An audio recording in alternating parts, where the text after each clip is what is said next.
बड़ी खबर पीलीभीत से, जहां पीलीभीत में सामुदायिक विशेष ने बैठक बनाई रणनीति। आरोपियों पर कार्रवाई न होने पर उत्तराखंड की तरफ सामुदायिक विशेष भी महापंचायत का करेगा आयोजन। आपको बता दें कि पूरनपुर नगर के मोहल्ला निवासी युवती के साथ बीसलपुर टिकरी निवासी मुकेश ने अरमान बनाकर षड्यंत्र के तहत अपनी मीठी मीठी बातों में फंसाकर युवती को प्रेम जाल में फंसाया है। गर्भवती होने पर भागकर की शादी। आरोपी एक बच्चे को जन्म देने के बाद अब युवती पर धर्म परिवर्तन का आरोप लगा रहा है। वहीं आपको बता दें कि धर्म परिवर्तन का आरोपी युवक व उसके परिजनों ने बनाए दबाव व धर्म परिवर्तन न करने पर जान से मारकर धमकी दी है। वहीं आपको बता दें कि ये बड़ी खबर, जहां आरोपियों के चंगुल से छूटकर घर पहुंची युवती ने परिजनों को भी घटना की जानकारी दी है। इस संबंध में लगभग एक सप्ताह पूर्व सामुदायिक विशेष ने पुलिस की शिकायत की थी, परंतु आरोप है कि पूरनपुर इंस्पेक्टर आशुतोष रघुवंती भेदभाव के चलते कार्रवाई नहीं करना चाहते हैं। इसी मामले में आरोपियों के खिलाफ मुकदमा दर्ज नहीं किया गया है,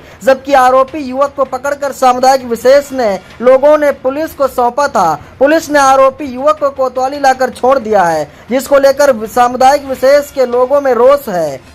मेरा नाम संजय खान है और ये पंचायत नहीं है। पंचायत बुलाने की अभी आवश्यकता नहीं है, और जब पंचायत बुलाने की आवश्यकता पड़ेगी तो पंचायत भी बुलाई जाएगी। ये हम चंद लोगों के बीच में एक मीटिंग हुई है और इस बात पर फोकस दिया है कि बाबा साहब डॉक्टर भीमराव अंबेडकर का जो संविधान है, जो कानून है, वो अलग अलग कैसा है। हिंदू के लिए कुछ, मुस्लिम के लिए कुछ, ईसाई के लिए कुछ, सिख के लिए कुछ। जब बाबा साहब डॉक्टर भीमराव अंबेडकर का एक ही संविधान है और इसी के आधार पर हिंदुस्तान के रहने वाले हर एक शख्स को इसी के आधार पर कार्रवाई की जाएगी और इसी के आधार पर उसको सुरक्षित रखा जाएगा, तो ऐसे में मुसलमानों के साथ सौतेला व्यवहार क्यों? आप देखिए कि अभी एक हफ्ते से एक लड़की जो है वो न्याय की गुहार लगा रही है। पूरनपुर कोतवाली में लगातार उसको नज़रअंदाज किया जा रहा है। ऐसी स्थिति में अगर इस जगह पर कोई और होता तो मैं समझता हूँ कि उसके परिवार ही नहीं, उसके रिश्तेदारी तक का जो है मकान तोड़ने का काम ये पुलिस करती। तो ऐसी स्थिति में जब हम लोग सब लोग इकट्ठा हुए कि बात की जाए कि उस लड़की को न्याय क्यों नहीं मिल रहा, उसकी गुहार को क्यों नहीं सुना जा रहा है, तो अगर अब कल हम लोग उच्च अधिकारी से मिलकर उनको बताएंगे मामला क्या है। अगर यहाँ से हम लोगों को हमारी समस्या का समाधान नहीं होता है, हमारी बात को नहीं सुना जा रहा है, हमारी बात को दबाया जा रहा है, तो ऐसी स्थिति में हम लोग ज़िले तक भी पहुंचेंगे और तब भी नहीं सुना जाता है तो एक महापंचायत बुलाएंगे, जिसके माध्यम से हम सबको बताने का काम करेंगे, प्रशासन को भी बताने का काम करेंगे, योगी आदित्यनाथ जी की सरकार को भी बताने का काम करेंगे कि हम लोगों के साथ सौतेला व्यवहार क्यों। जब सबका विकास और सबका साथ जब एक चल रहा है तो सबके साथ बराबरी रखें, किसी के साथ कम और किसी के साथ बढ़त ऐसा ना करें।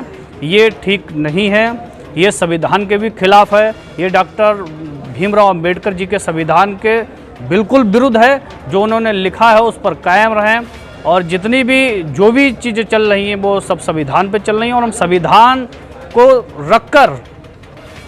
को रखकर अपनी गुहार लगा रहे हैं, ना कि संविधान के विरुद्ध।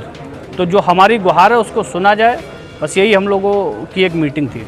सामुदायिक विशेष ने खानकाह रजविया में बैठकर रणनीति बनाई है और कल इस संबंध में पुलिस क्षेत्राधिकारी सुनील दत्त से मिलकर कार्रवाई और आरोपियों की मांग करेंगे। 24 घंटे में मांग पूरी न होने पर पुरेला उत्तराखंड देवभूमि महापंचायत की तरह सामुदायिक विशेष भी महापंचायत का आयोजन करेगा। उसमें लिए गए फैसले पर तत्काल अमल किया जाएगा। किसी भी तरह का माहौल खराब होने पर उनकी स्वयं जिम्मेदारी होगी और कोतवाली पुलिस की जिम्मेदारी होगी।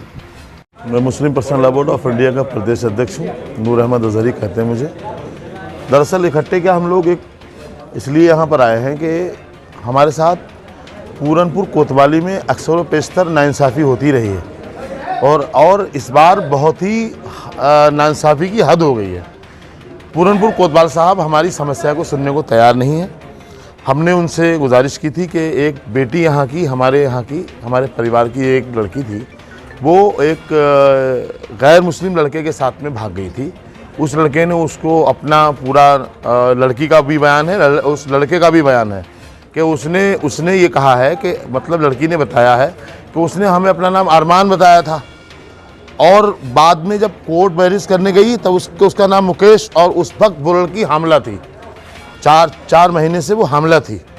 उसके बाद में उसने मजबूर होकर के, और पुलिस ने भी उस टाइम दबाया उसको, तो पुलिस ने दबाने के बाद में उसको भेज दिया वहाँ जहाँ का वो रहने वाला था, बीसलपुर थाना क्षेत्र में एक टिकरी पड़ता है, टिकरी में टिकरी रहने लगा लड़की के यहाँ। जब उसने बच्चे को जन्मा, जब उसने बच्चे को जन्मा, उसके बाद बच्चे को जन्म देने के 11वें दिन लड़की वहाँ से अपनी जान बचाकर भागी है।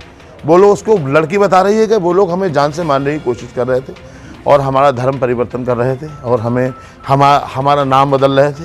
बहुत सारी बातें जब उसने बताई, और वो अपने बच्चे को छोड़ आई कि हमें अपना मज़हब पहले प्यारा है, हम किसी और मज़हब में जाना नहीं चाहते। वो लड़की आई और उसकी समस्या को हमने तकरीबन 1 हफ्ता पहले माननीय कोतवाल साहब पूरनपुर को दी, और उन्होंने बहुत टालम टोल कर रखी, उन्होंने कोई बात की नहीं। बहुत सारे मामले और हमारे खिलाफ ही मामले की तैयारी करने लगे हम लोगों के, मतलब जो लोग इसकी आवाज़ उठा रहे थे। हमारा सीधा कहना ये है कि उस लड़की ने जो अपनी गुजारिश की है प्रशासन से, प्रशासन उसे सुने और FIR करे, उन जालिमों को गिरफ्तार करे। हमारे लोगों ने पकड़ के दिया उनको, तब भी उन्होंने छोड़ दिया। ये क्या है? ये जुल्म और ज़्यादती कब तक? मतलब हमारा सीधा कहना ये है, कल हम एक बार और उच्च अधिकारियों से मिलने की कोशिश करेंगे, अगर वो लोग मिले, वरना हम एक मुस्लिम महापंचायत करेंगे बहुत जल्दी। और मुस्लिम महापंचायत में पूरनपुर ही नहीं, हम ज़िले भर से मुसलमानों को बुलाएंगे, गुजारिश करेंगे कि इस तरह से हमारी बहन बेटियों के साथ खेल हो रहा है और लव जिहाद के आरोपी हम हैं। झूठ और तानाशाही हमारे खिलाफ हो रही है, और पूरे तरीके से हमें निशाना बनाने की साजिश हो रही है। वो प्रशासन चाहता है कि हम लोग अपने घर।